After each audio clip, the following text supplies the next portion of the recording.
Test, test.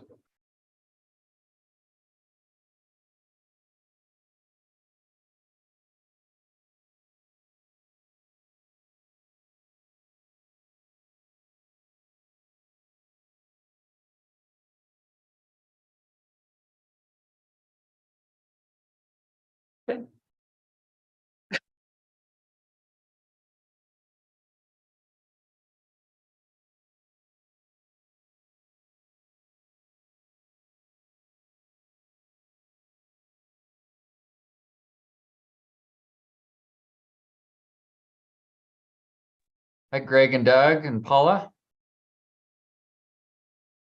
You're muted. Hi, city family. Can you hear me? Yeah, I can hear you. Greg, you there? I'm here. Yep, I can hear you all. Great. See you in a minute. Great.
It was not Horrible. a good experience. Steve, I didn't tell you Steve broke his Not a wrist. good experience. No, No, happy brother's wrist. so Steve fell out of a ladder about a month ago and broke his main bone like an axe.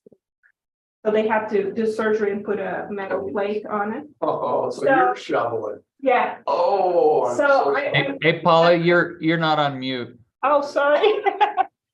Why am I not on mute? Oh, it says on mute. Okay, I'm not on mute. It must be his computer. But anyways. Broke his wrist. So anyways, I'm looking at it.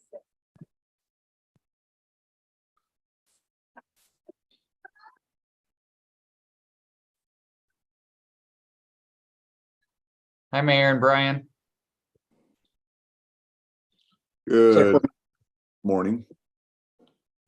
Missing Ellen and Sean and Scott, is that right? Yeah, Alex is on the phone with her right now. She's having technical problems, so. She had those problems yesterday as well. I think she's trying to get on her phone, cell phone. Okay. And it doesn't go quite through the council, the site. It's a little bit problematic. So she may be on her phone trying to get on with her phone again. Yeah, Alex is on the phone with her right now trying to troubleshoot, so. Wanted to wish all of you a Merry Christmas. Yeah. That was quite a storm. Yeah. As soon as I get done with this, I've got to go plow out my business. My three plow people I've had over the years have all gone out of business because they haven't had any snow to plow. Yeah. So any word from Scott or Sean? Tim? I'm sending them texts right now. Okay. I know Scott's aware of this because we talked a little, I'm talking Scott Bracken now, of course. Yeah.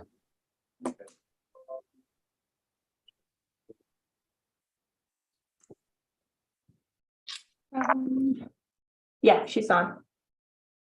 She's not fully connected though. Oh, there it is. I think she's on now. Hi, Ellen. You're on mute. Can you hear us okay? There we go. Yeah. Good morning, everyone. Can hear you. Can we start recording then? Let me just check real quick. I'm gonna call real quick. 2 minutes, Paula. Let's plan on 9:05. We're waiting for Scott and Sean. Okay, sounds good.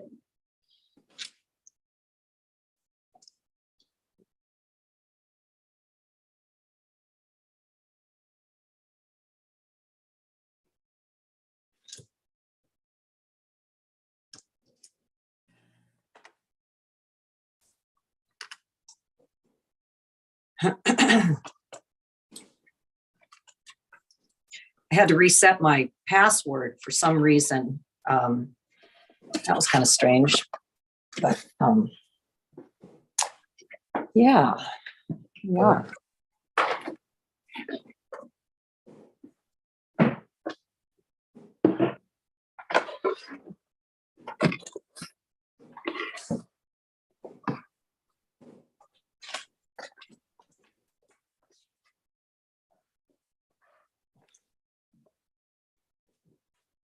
Well, while we're waiting, is there any particular legislation on anybody's mind this morning, particularly that you can update me on?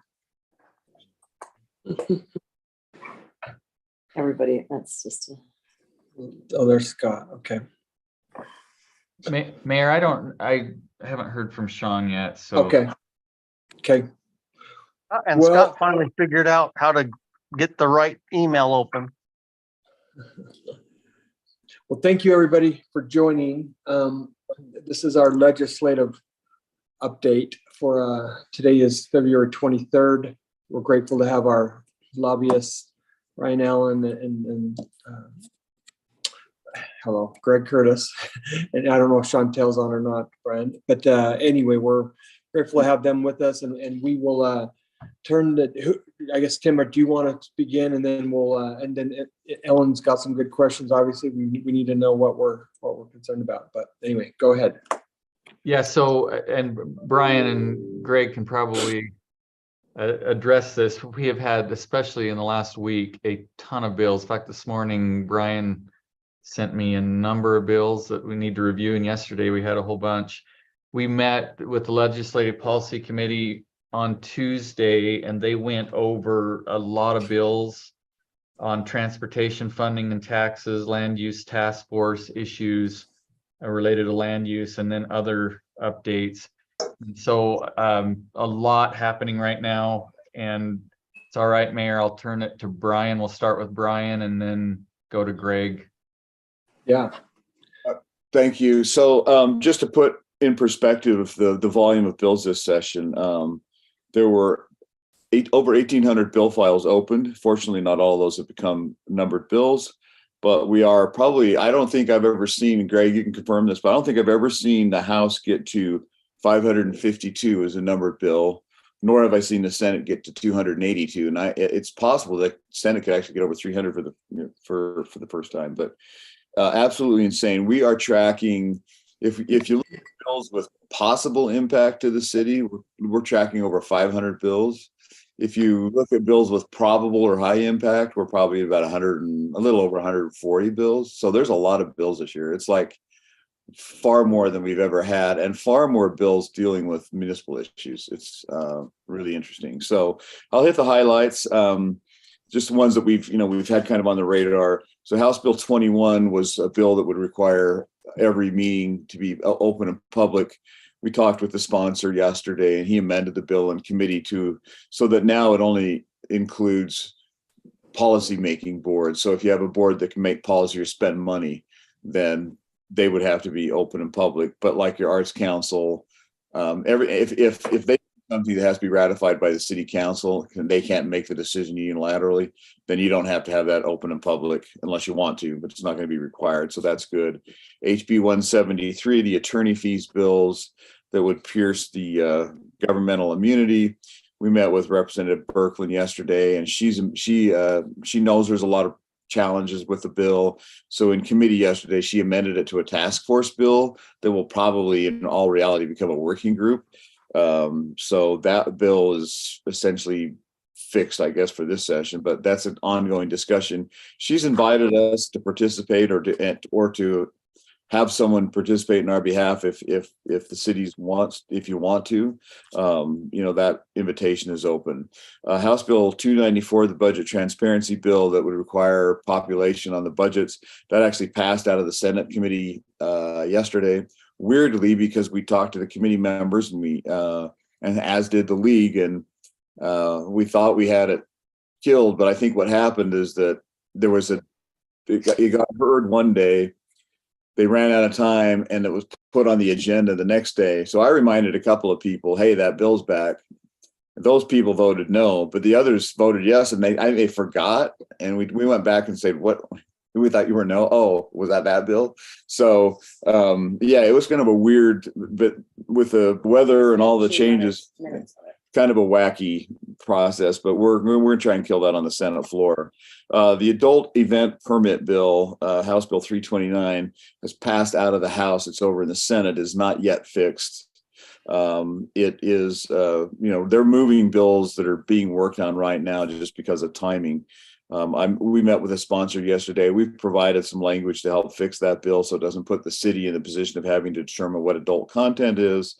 And we think we're going to get that either fixed or killed in the Senate. The Senate sponsor is Evan Vickers, who's generally pretty good to work with. The food tax bill got substituted. It's only going to impact the state portion of food tax, and it's tied to the earmark. Constitutional amendment on the earmark on income tax. And so this bill would have to pass, and then the earmark would have to be passed by the voters for it to take effect. But right now, it would only impact the state's portion of the food tax, sales tax on food. The city portion would still stay in effect. We've talked about the housing affordability bill. It's over in the Senate now. The land use bill by Steve White. I know the league is still working on it. There's still a couple of things they want done. And it looks like that's moving in the right direction. The homeless services bill, House Bill 499, is close. I think it's got a couple of things they need to clean up on it. There was the Senate Bill 75, the sand and gravel tax bill that has passed both houses and is being enrolled and will be sent to the governor. There was some talk at the league meeting about trying to ask for a veto. I don't know if that's really going to be possible. I think this bill probably helps us more than it hurts us as a city. But it does crack the 50-50 sort of thing that's been around for 30 years on the distribution sales tax. So that can I interrupt for a second on that one just to add something, Mayor? Is that all right? The one of the things that the league was very concerned about, and Brian and the mayor, and I think Sean was online with the LPC on that, was that the fiscal impact to cities was not determined before they passed that bill. And that was very concerning. Like Brian said, it will probably be a plus for us, but there's a lot of cities that it wouldn't. So if there is contemplation of a veto on that, that would be the reasoning is that. So yes, I thought I'd share that. And that's but I will tell you, I've seen a number of fairly impactful bills pass without fiscal notes, moving through the process. I mean, they can't pass ultimately without a fiscal note, but I mean, it is really interesting to see how little they're paying attention to fiscal impact this year. The House Bill. One of the things real quick, Excuse me, Brian. I need clarification. Are you talking about House Bill 527? No, I'm getting to that one. I haven't got to that one yet. So I was going to just Okay. mention what Tim said. The fiscal impact to us, it would probably help us, but it would be short term because we know that the gravel pit has a lifespan that's near its end. So with the second that stopped, it would actually end up hurting us. So it wouldn't be worth the short term gain, even if we put aside all the other factors why it's not a good bill. So anyway. Well, and what was the number on that sand and gravel bill? Senate Bill 70. 70? 75. It was Senate SB Bill 75? Yeah. Thank you. And then House Bill 301, the transportation tax, has passed the House and the Senate. That's the one that would deal with fuel tax changes, taxes on the electric charging stations. And that one had strong support in the House. I'm not sure what the support is in the Senate quite yet. We haven't really started working on it yet there, but it's moving. House Bill 476 was a food truck bill. It doesn't really have a major change. It just basically says that if you're a tier 1 food truck, then you don't have to have a what was it? A commissary. So it's the health department bill. So I think it's fine. I know there's interest in House Bill 527. So we've read through that bill. We've talked to the sponsor. We've talked to folks at the Office of Mining at the state level. what I'm being told, and as I read the bill, it looks like it's a process change. It does do something with vested rights, and I'm not knowledgeable enough probably to really understand the impact of what that means, but they have until January of 2024 to file a notice of a vested right, or a challenge to a notice of a vested right, or a year after you become aware of a vested right. So there's a later of, and then it does shift the process around for the state Office of Mining to how they approve expansion or change in a mining operation. Right now, the way the process works is they go through the application, they approve it, then hold a public hearing. This would move the public hearing part to before they actually approve it. So they'll get a complete application, then hold a public hearing, and then make a determination on whether or not they approve it. There are some provisions in the process that require the Office of Mining to notify an impacted county or municipality of an application that is being considered. And it also creates a party status for a city or county so that they can challenge it if as a party to the transaction if they want to. But the thing that I don't understand, and I'd probably have to do more research on, is the vesting piece. Right now, the league has not taken a position on the bill. It's fairly new, but we did talk to the sponsor. The sponsor said if there's something that we would like to see to give the cities and counties more input, he's more than happy to consider it. So if you have recommendations or suggestions, we're happy to take them back to the sponsor. He's very willing to talk to us. And if I may add, because I responded to an email on this yesterday, I did speak with league staff about this. They had concerns and had communicated to me that they would be opposing that, but they also, I think like you're doing, Brian, they're trying to work with the sponsor to understand and see if there's things that can be mitigated with the bill. That's why they haven't taken the official stand, but they said that they had major concerns and would be opposing it unless they can work through some issues. Yeah, and I mean, I don't know like how much it impacts us, I mean, as a city, but it certainly impacts a lot of cities that have these mining operations. Well, and I would like to chime in on this. I am speaking, for my constituents. There is a real concern that if this bill, in essence, strips or strangles the ability of local governments to prevent mines and gravel pits from taking, coming into their communities. I mean, this is, seen as related to this Parley's mining, which a lot of the people that live in Cottonwood Heights highly value our natural resources and our ability to enjoy our foothills and our natural places. And so anything that takes away our counties or cities' jurisdictional power to fend off, inappropriate, mining being developed in inappropriate places is something I believe that our city should oppose, whether it affects us financially or not. It affects the quality of life of our citizens. So I did talk to the mining board about that, and they said that this change does not impact the city's ability or a county's ability to enforce local zoning and planning ordinances. They said that it doesn't create a right to create a new interest somewhere where it doesn't currently exist. So it would have to, any new change, any new mine would have to comply with local zoning ordinances. And so unless you have it zoned for that, I don't think it could happen. That's what they tell me. What about the expansion of the mine? I think that's what the concern is, that, the Parleys, they've gotten a small, relatively harmless, permitting to begin. But if this bill in any way then gives them the green light for major expansion without municipal control, I don't know all the details, but so if there's an existing vested right, and that's what this bill is dealing with primarily, then it puts some onus on the mining board to make a determination on how it impacts the local community.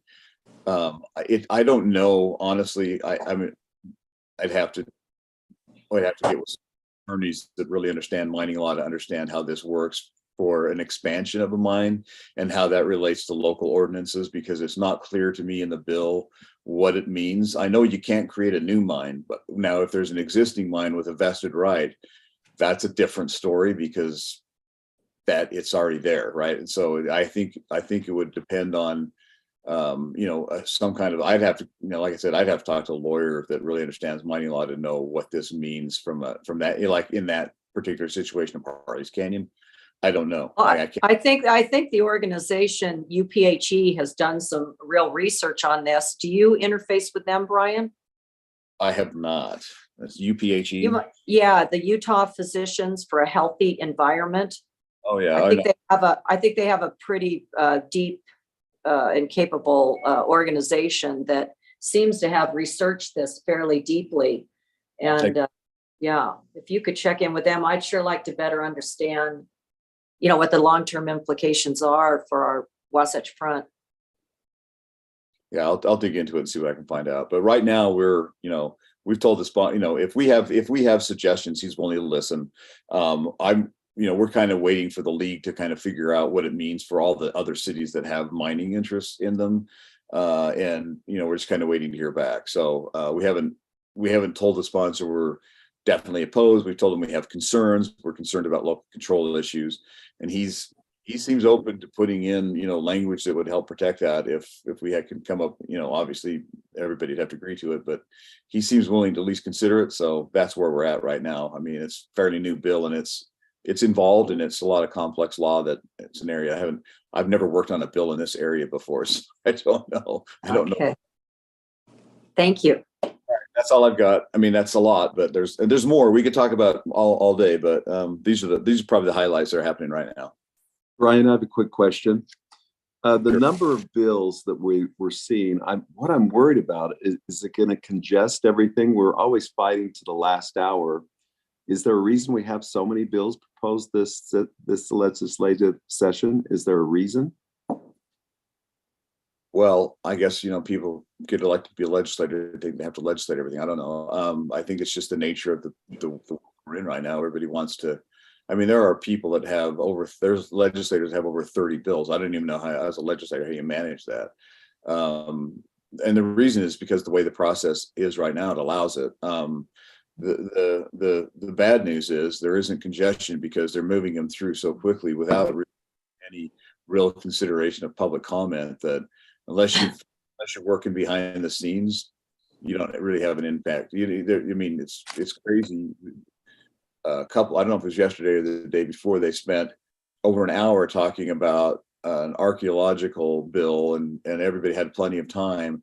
Then you get to a weighty matter that really has a significant impact on society in general, and they give people 1 minute to speak, and it's really hard to even formulate an argument in 1 minute, and then they cut you right off. So it's a real interesting process this year. I mean, I'm not super happy with how it's going, and it's a lot different than when Greg and I were in there and we actually kind of cared about what people thought. So yeah, it's different. I mean, there's a lot of bills, and they're moving them through without a whole lot of consideration, and they just really haven't said no to a lot. I mean, they should say no to more, but they don't. So we're working them. I mean, the good news for us is we're getting changes in bills, and we're working them, and we're getting good outcomes, but it's just a lot of work this year. It's like more work than it's ever been.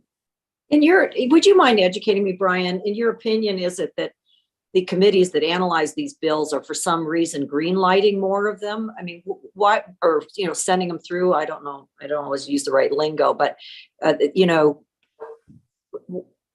not paying close enough fiscal attention. You mentioned something about the scrutiny given to the, fiscal implications.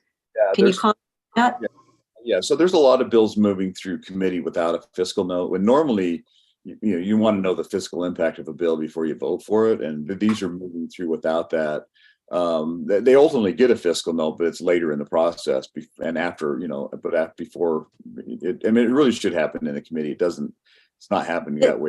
Is that discretionary for the chair of the committee to decide whether they're going to require a fiscal note? Yes.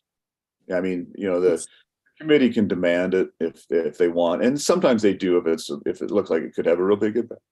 But and I think part of it too is we've done a lot of work prior to committee to get bills fixed. So they'll adopt amendments in the committee that fix the bill and then pass them out. But they are moving quickly. I mean, they're moving a lot of bills, and there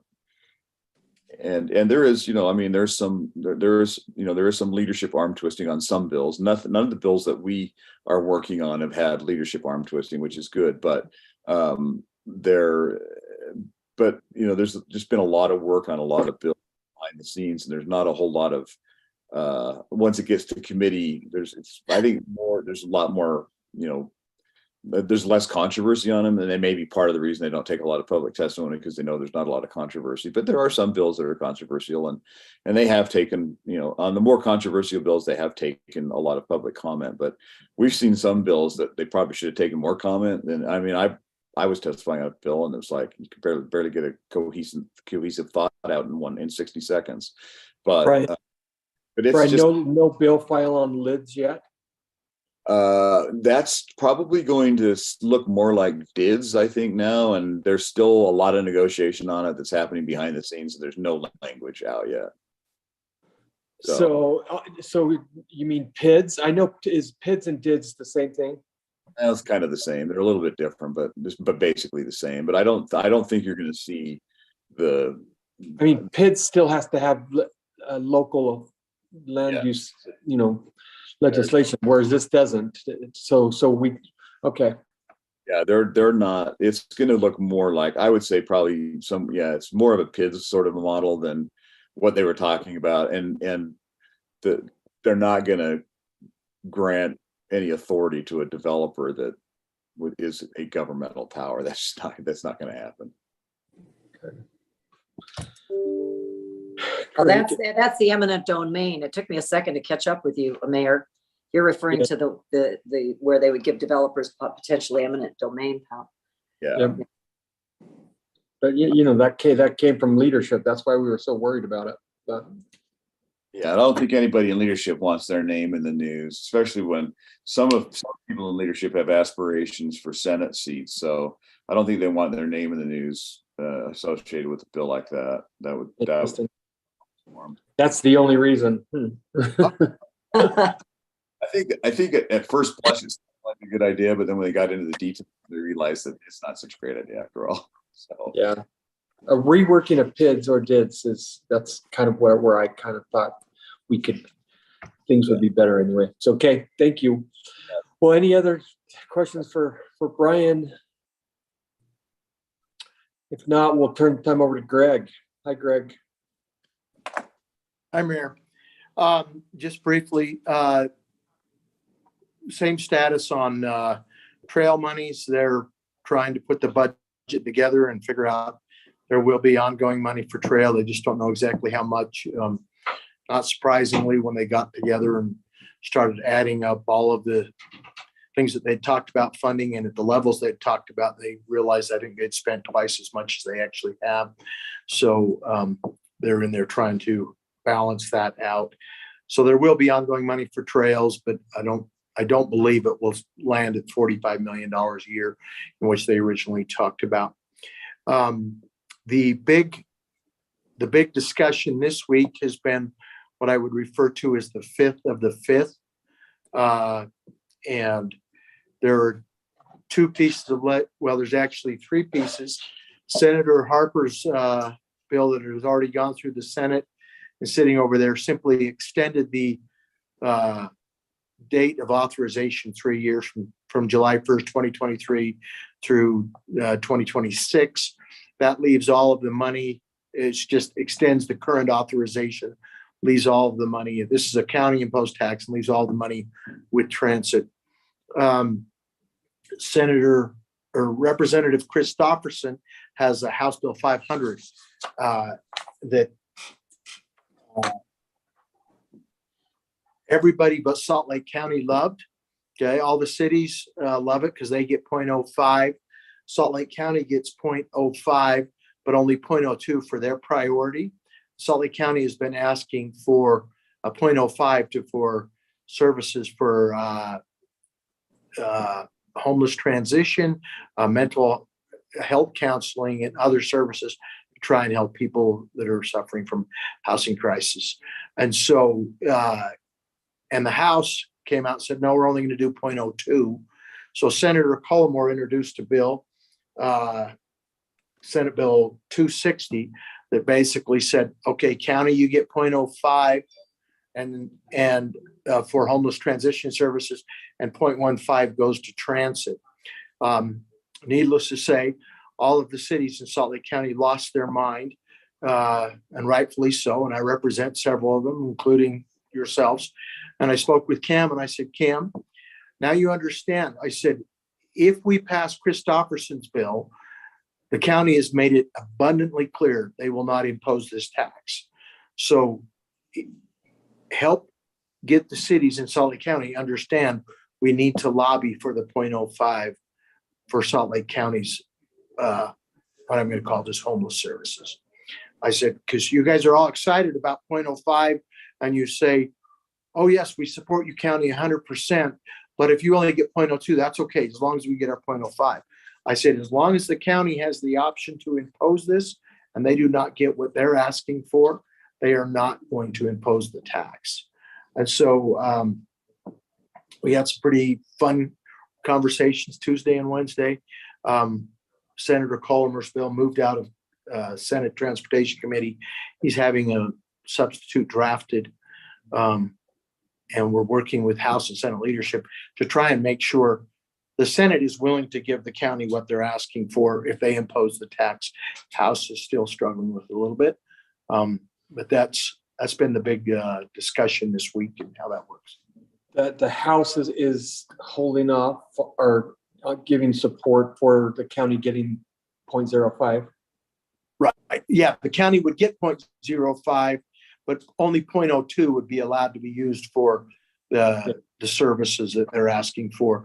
And the county's position has been is, why are we going to impose a tax that we get to spend the way we want to, 10%, and the rest goes, to not our priorities. And so, if House Bill 500 would be new monies available to cities, that's why we all like it, correct? Correct. Yes, as would Senator Cullimer's 260. He has it not current form, but there will be a substitute coming out that gives the money to the cities, but it puts that 0.05. And we're trying to highlight to the cities, guys, you need to understand this is a package deal. If the county doesn't get their 0.05, you're not going to get yours because the county won't ever impose it. So Cullimer's new bill does what? It'll be what we want.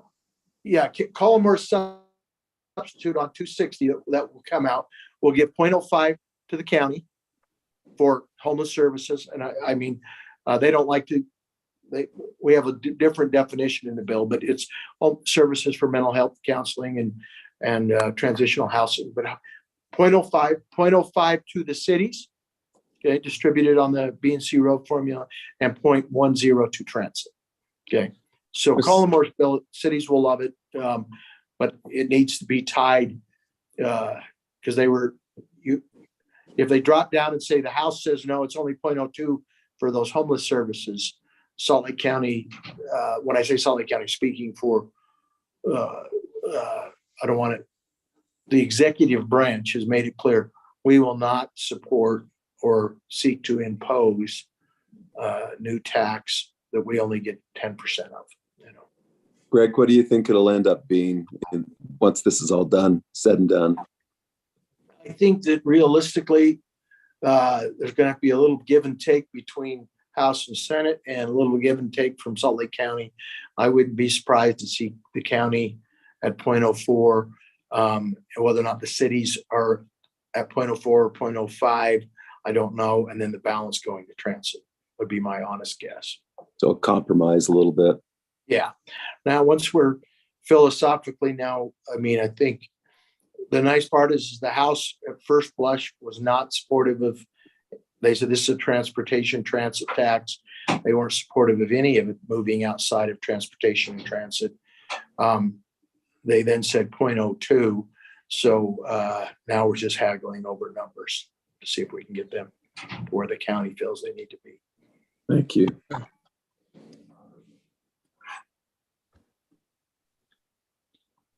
So outside of that, direct funding of local projects, there's been a lot of disappointed RFA requests this year in regards to local roads, local water, local sewer. They're trying to draw a very hard and fast line in regards to that. And so, but changing the authorization for the imposition. And that if the county did impose that, the city was to receive, I think 0.05 for cities in Salt Lake County would be approximately, it's a little, Salt Lake County always gets the short end of the stick in regards to this because they distribute these. They say, oh, well, this sales tax dollars that's coming in, we're going to distribute this using a formula, using the B&C formula. And therefore we end up exporting dollars, but ultimately a 0.05 would be about, I think, $17 million across Salt Lake County. Okay. Interesting. Anybody have any questions for Greg? Excuse me. I'm curious if the House Bill 301 related to EVs, the taxation on EV registrations and such. Can you update? Did that go anywhere? I don't know the exact status, but that's Representative Schultz's bill, and that is going to pass. Yeah. And Brian Allen had talked a little bit about that in his report, but yeah. That's It's it. It's broad passed. support. So is there actually registration fees for electrical vehicles? I thought it was just charging stations. They were really trying to capture people driving through our cities and traveling, that have to stop. So there's no fees for anybody that would be charging at home. They would really just be at charging stations for people that are driving through, right? My understanding was that it was related to your annual registration, and they would measure your vehicle miles traveled. And so that unlike combustible engine cars, your registration is a flat fee, whereas it would be higher on electric vehicles if they're traveling, high VMT. So, I don't know. Can you hear me? I'm not sure. Yes. So yeah, the way that bill works is that it is changing the registration fees for all vehicles. So all vehicles pay a registration fee. It's adding a tax on a 12% tax. I think, well, maybe 12.5% tax at the charging stations, which equates to about $3 a charge. Versus right now, the gas tax is about $4 for a tank of gas. So they're trying to find something that's sort of equivalent. There's no charge. There's no tax on charging at home. They have not yet gone to a miles driven fee. What they ultimately, I think, hope to do is to do that thing. And I think that's down the road a ways, because I'm not sure there's an infrastructure technology in place to do it right now the way they would need to do it to make it workable. But I know that's certainly in the back of their minds, but this is just to capture right now. Electric vehicles are using the roads for free. They're not paying for road maintenance or that because they're not paying a gas tax. This is a way of capturing a little bit of money on those EVs to help take care of the roads. And that, but the whole thing is, why are we building the EV stations? The whole idea was to incentivize people to do the larger outlay of money to buy electric vehicles so that they would save. It's kind of like solar panels. And then to come back and say, well, now we're going to make it less attractive. I think it's contrary to what we're trying to accomplish. Well, except that you still have to maintain the highways that they use. So there's got to be money to do that. So where does that money come from? If everybody transitioned to electric vehicles tomorrow, there would be zero money in the B&C road fund. But people aren't transitioning at the pace we need them to transition. Right. But so we need to incentivize that, not discourage it. I'm very opposed to that bill, but I'm not surprised that. Well, I mean, this is just the reasoning they're using. And I think from a air quality issue, we certainly want more people using, electric cars.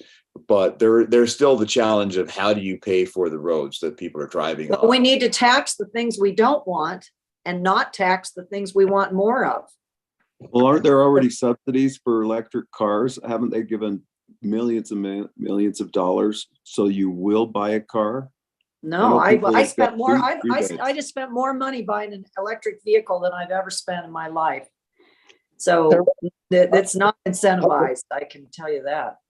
There was an article published yesterday that Tesla has finally hit their average car price as lower than the average gasoline powered vehicle in the United States. And that Ford and GM and some of the other manufacturers were going to be matching those discounts so that it actually became slightly less and significantly less expensive when you got a $7,500 rebate. So the extra cost argument is quickly. Well, that's on people that pay taxes. The people that are on lower income, people that are on fixed income, Cost of I don't benefit from those tax rebates. There is a portion of the population that benefits from that. But for many people, it's not a benefit. It's a benefit. So Brian, you said on House Bill 301 that, so the change in registration applies to all cars or just electric vehicles? Changing the registration fee to all cars, and then they're changing the gas tax a little bit, and they're kind of stretching it out a little bit longer, and then there's that tax at the charging stations. At charging stations, okay. Yeah, a few years ago, they indexed the gas tax based upon the price of fuel.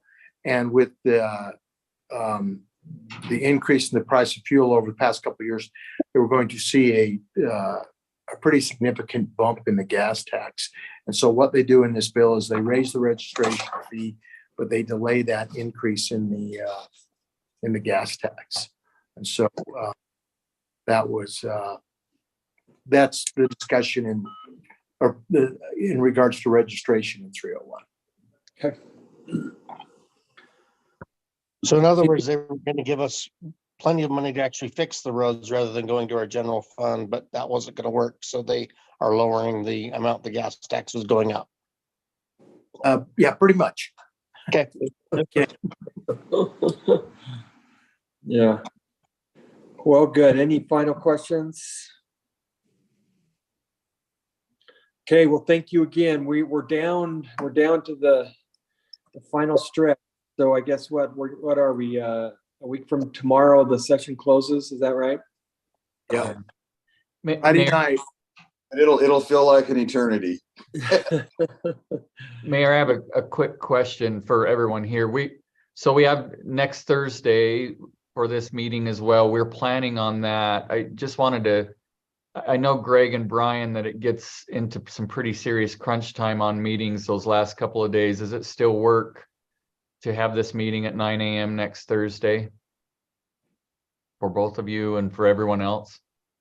Yeah, I think so. At least it does for Yeah. us. Yeah, I can make that work. I mean, we're generally pretty driven here. It takes 30, 40 minutes. So yeah, I can make that work. Yeah. So, okay, let's cross our fingers that people have some sanity this last week. And then, yeah. And thank you for all you do, Brian and Greg. Appreciate your hard work on our behalf. So at that, can I get a motion to adjourn our legislative update meeting? I will motion to adjourn our legislative update meeting. I'll second that. Great. All in favor, unmute. All in favor, say aye. Aye, Thank you. Have a great day, everybody. you too. Thank you.